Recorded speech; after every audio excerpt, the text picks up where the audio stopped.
נאמר בתורה, בפרשת המן, בספר שמות ט"ז ה' והיה ביום השישי והכינו את אשר הביאו. ההכנה באה מיד אחרי ההבאה, שהייתה בבוקר, שנאמר וילקטו אותו בבוקר, ללמדך שיש להזדרז להכין צורכי שבת, שהיא מצווה מאוד חשובה.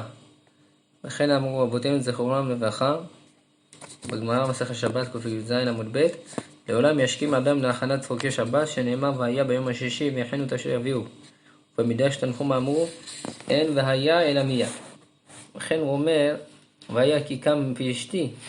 מצוות עונג שבת היא מצווה מן התורה ומצווה חשובה מאוד. באוריት זצאת ሕዝበ እስራኤል ግብፅ ምድር ከወጡ በኋላ 40 ዓመት ያህል እግዚአብሔር አምላክ በትልቅ ታምር መና እንዲበሉ አዟል። እግዚአብሔር አምላክ ያው ሕዝበ እስራኤል እግዚአብሔር አምላክ 40 ዓመት ያህል ቀለባቸው በመና ማን ያን ማን ግና ማለት ነው 6 ቀን ሁላ እየወጡ በየጠዋቱ እየሄዱ ማለት ነው ይወስዱ ነበር አንድ መና። ያን መና ለቀኑ ለአንድ ቀን አንድ መና ይበቃቸው ነበር። በጣም እጅግ ተምር ነው። ወይም ከዛ ግና ሰንበት ግና ማለት ነው ወጣው ማለት ነው መሰብሰባቸው ነበር መና አይወርድም ነበር። አስሜ ሰንበት ምን ይወርድ ነበር? ልክ እንደተጻፈው በኦሪት ዘጸአት ምዕራፍ 16 ቁጥር 5 በአርብ ቀን ያዘጋጁትንን ይበላሉ በሰንበት ይላል። ማለትም አርብ ቀን ማለት ነው ሁለት መና ይሰበስቡ ነበር። ያንን የሰበሰቡትን ማለት ነው በሰንበት ይበሉት ነበር ማለት ነው። ስለዚህ በሰንበት አልወረደም እና ሰንበት ከመግባቱ በፊት ነው የሰበሰቡ። እሺ በዚህ ላይ ምንድነው የምንማረው እኛ? ወይም ይሄን ነገር ለኛ ምንድነው የሚያስተምረን? አረበኛ ጊዜ እግዚአብሔር ይመስገን እያንዳንዳችን 6 ቀን እንሰራለን፣ በሰባተኛው ቀን እንበላለን የሰራነውን ሁሉ ነገር። ስለዚህ እዚህ ላይ የምንማረው የሚጽፈው ግና ምንድነው? ሰንበት ከመግባቱ በፊት እያንዳንዳችን ለዕለተ ሰንበት ለቅድስቷ ዕለተ ሰንበት ክብር ብለን እያንዳንዳችን ምግብ ማዘጋጀት ይገባል ማለት ነው። ያንን ምግብ መቼ አንስተን ነው የምናዘጋጀው? ለወደፊቱ እናያለን። በእርግጥ ጊዜ ለሌለው ሰው ለማንኛውም አሁን እንዳነበብን ነው እንደተማርነው አሁን እንደምንማረው ማለት ነው ከያዝነው ዮም ሺሺ አረብ ቀን ማለት ነው ጧት ወደው እንደተነሳነው ማለት ነው ቶሎ ብለን ተነስተን ማለት ነው ፈጠን ብለን የበለጠ መጀመሪያ ቅድመት ማድረግ ያለብን በአረብ ቀን ማለት ነው ከስራ በፊት የዕለተ ሰንበትና የክብረ ሰንበት የምንበላቸው ምግቦች ማለት ነው በየአይነቱ ማዘጋጀት ይገባል ማለት ነው። ይሄ ምንድነው? ትልቅ ሚጽዋ ነው በተወራ ማለት ነው። ይሄ ሚጽዋ በጣም ትልቅ ሚጽዋ ነው፣ ትልቅ ትእዛዝ ነው በኦሪታችን። ስለዚህ ይሄ ሚጽዋው ማለት ነው በጣም ኸሹብ ትልቅ ከፍተኛ ደረጃ ስላለው ማለት ነው። እንዲሁም ደግሞ የኦሪት ህግ ስለሆነ ማለት ነው እያንዳንዳችን ማለት ነው ይህን ትእዛዙን በሚፈጽምበት ሰዓት በደንብ ፈጠን ብለን መፈጸም ይገባናል ማለት ነው። ከዛ ቀጥሎ ምን ያለ ሕዝበ እስራኤል ሰንበትን ጠበቁ ይላል። ሰንበትን ጠበቁ በሻመሩ በኔ ሳይ ተሸባል ለአሶት ተሸባል። ሰንበትን ሕዝበ እስራኤል ጠበቁ ለአሶት ተሸባል ሰንበትንም አደረጉ ይላል። ምንድን ማለት ነው? ሰንበት ከመግባቷ በፊት ለሰንበት የምንወዳቸው ምግቦችን የማጠግቡን ምግቦችን በደንብ ጥሩ አድርጎ ማዘጋጀት ይሆናል ማለት ነው። ቀጥሎ እንዲህ ይላል በሚጽዋው ማለት ነው ጻህ አዳም ሊዝዳረዝ ከሚታ ወخذو ለخبيت השבת אפילו בדבר מועט כאחד המרבה ואחד הממעיט ובלבד שיחווה ליבו לשמיים። የሰው ልጅ ማለት ነው እያንዳንዱ እንደችሎታው እያንዳንዱ እንደሚያውቀው ማለት ነው ለዕለተ ሰንበት ብሎ ማለት ነው ለክብረ ሰንበት ብሎ ሰንበትን ለማክበር ማለት ነው ሰንበት ከመግባቱ በፊት እያንዳንዳችን ማለት ነው ለሰንበት የተወሰነ ነገር ማድረግ አለበት ማለት ነው። አንዱ ማብሰል ተቻለ ማብሰል፣ አንዱ ቤቱን ማጠብ ተቻለ ቤቱን ይጠብ፣ አንዱ ጠረጴዛው ማዘጋጀት ተቻለ ጠረጴዛውን ያዘጋጅ። በአጠቃላይ ማለት ነው ለሰንበት ለዕለተ ሰንበት ግና ማለት ነው ሁላችን ከትልቅ ሰው ትንሽ ነው ማለት ነው እያንዳንዱ እንደችሎታው ማለት ነው ትእዛዙን መፈጸምና መሳተፍ አለበት ማለት ነው። ማዘጋጀት አለበት።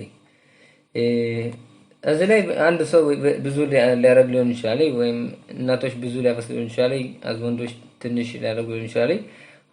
ሁላችንም የምናደርገው ግን ማለት ነው በብዛት ሳይሆን በብዛትም የምናደርገው ማለት ነው ወይም ትንሽ የምናደርግ ማለት ነው። ዋናው ትልቁ ነገር ማለት ነው የምናደርገው ነገር ማለት ነው ልባችን ወደ ሰማያት አድርገን ማለት ነው ለተሰንበት ክብር ለእግዚአብሔር ክብር ብለን ማለት ነው ለተሰንበት ማለት ነው ባለን አቅምና እውቀት ችሎታ ማለት ነው ለትእዛዙ ማለት ነው ማዘጋጀት ይገባና ማለት ነው። ከዚህ ቀጥሎ ምን ይላል? כל מצוונותיו של אדם קצובים לו מראש השנה עד ראש השנה, חוץ מהוצאת שבתות והוצאת ימים טובים. הוצאת בניו לתלמוד תורה, ומותר ללוות בריבית דרבנן לצורך מצוות עונג שבת, שבמקום מצווה לא גזרו חכמים. የሰው ልጅ ሁሉ የሚበላው የሚጠጣው ስንት ወጪ ስንት ገቢ ገንዘብ ይኑረው ሁሉ ነገር የሚወሰነው በሮሽ ሃሻና ነው። ከሮሽ ሃሻና እስከ ሮሽ ሃሻና ማለት ነው በአመቱ በአጠቃላይ የምናገኘውንና የምናወጣውን ንብረት ገንዘብ ሁሉ ነገር ማለት ነው እግዚአብሔር አምላክ ያቀዳል ማለት ነው። ስለዚህ እኛ አመቱን ሁላ የምናደርገው ምንድነው ጥረት መሞከር ብቻ ነው። ግና ማወቅ ያለብን ማለት ነው ከታዘዘው ማለት ነው እግዚአብሔር ካቀደልን ነገር ማለት ነው አንድም መጨመር አንችልም፣ አንድም ማሳነስ አንችልም። ምክንያቱም ያቀደው እግዚአብሔር አምላክ አንድ ጊዜ ወስኖታል። ከሮሽ ሃሻና እስከ ሮሽ ሃሻና የሚበቃህን ገንዘብ ይሄን ያህል ገንዘብ ይበቃሃል የሚለውን ወስኗል። ስለዚህ እያንዳንዳችን ማለት ነው የምናደርገው ነገር ማለት ነው በእምነት መሆን አለበት። በእምነት ስንል ሁሉን ማለትም እግዚአብሔር አምላክ ነፍስ ሰጥቶናል። ያቺ ነፍስ ማለት ነው በሰውነታችን በአካላታችን እንድንኖር ማለት ነው እግዚአብሔር አምላክ እንደዚህ የተቆጣጠራታል ይጠብቃታል። ስለዚህ የሚያስፈልጋትንም ገንዘብንም አቅምም ኃይልም ሁሉ ነገር ይሰጠናል። ስለዚህ ሁሉ ነገር ማለት ነው ከሮሽ ሃሻና እስከ ሮሽ ሃሻና የታቀደ ነገር ነው። ግን ከዚህ ላይ የተለያዩ ነገሮች አሉ። እግዚአብሔር ካቀዳቸው ነገሮች ማለት ነው ውጭ ነገሮች አሉ። ማለትም ከነዚህ ሂሳብ ያልገቡ ነገሮች አሉ። ለምሳሌ ስለ ሰንበት እና ስለ በዓላቶች የምናወጣቸው ገንዘብ ማለት ነው ማለትም ለሰንበት ለዕለተ ሰንበት ለክብረ ሰንበት ብለን የምንገዛቸው ምግቦች የተለያዩ ነገሮች ማለት ነው ያነ ገንዘብ የምናወጣው ገንዘብ ማለት ነው ከዚህ ቅድ የለም ማለት ነው። ይሄ ትርፍ ገንዘብ ማለት ነው፣ ቦነስ ነው። ስለዚህ እያንዳንዳችን ማለት ነው ለዕለተ ሰንበትና ለበዓላቶች ማለት ነው እያንዳንዳችን ማለት ነው ይበልጥ ማለት ነው ደስ የሚሉንና የሚጥሙ የሚያምሩ ምግቦችንና ልብሶችንን ማለት ነው መግዛት ይገባናል። ምክንያቱም እነዛ ማለት ነው አመት እስከ አመት ከታቀደልህ ማለት ነው ውጭ ናቸው።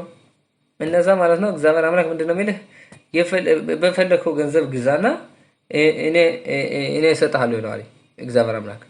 ስለዚህ ለምሳሌ አንድ ሰው ማለት ነው ገንዘብ ተለለው አፍሉ ለተሰንበት ብሎ ማለት ነው ከበደሮ ማለት ነው ሰፋ ባለው ማለት ነው ለክብረ ሰንበት ምግቦችንና የተለያዩ ነገሮችን የሚያስፈልገው ለሰንበት ማለት ነው መግዛት ይችላል። ሁሉም ነገር ያው እንግዲህ በሂሳብ እያሰብን መሆን አለበት። በርግጥ አንድ ሰው ማለት ነው ይሄ ተሆነ አዘን ያልሰራም ይሄ ተሆነ ይሄን አላደርግም ማለት ሳይሆን እያንዳንዳችን ማለት ነው እግዚአብሔር በሰጠን ሃይማኖ ጭንቅላትና ብልህነት ማለት ነው እያሰብን ማድረግ ያስፈልጋል። ግን ማወቅ ያለብን ልክ እንዳልነው በእምነት መሆን አለበት ሁሉ ነገር ማለትም እያንዳንዳችን ማለት ነው ለኦሪት ብለን ለአንድ ትእዛዝ ለመፈጸም ብለን የምናወጣቸውን ገንዘቦች ማለት ነው ለዚህ ግዴታ ለዚህ ይበልጥ እንዲሁም ስስት አያስፈልገውም።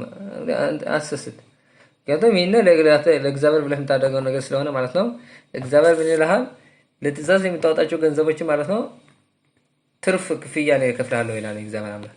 ስለዚህ ይበልጥ እንዲሁም ለትእዛዝ ብለን ማለት ነው የምናወጣቸው ገንዘቦች ደስ የሚለውና ምርጥ የሆነውን ነገሮችን ማድረግ ይገባና ማለት ነው። በዚህ ማለት ነው የሰንበትን ትንሽ ዝግጁ ጀምረናል። ለእግዚአብሔር ለተሰንበትን ማለት ነው ወይም ለተሰንበት የምናደርጋቸው ነገሮች ከፈሉ እንዲሁም በአስተያየታችን ማለት ነው ጥሩ መሆን አለባቸው።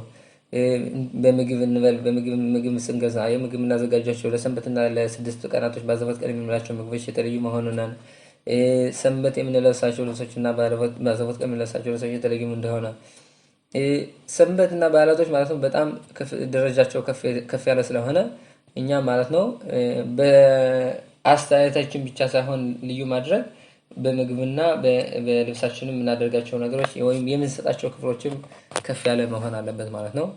ሰላም ሁኑ።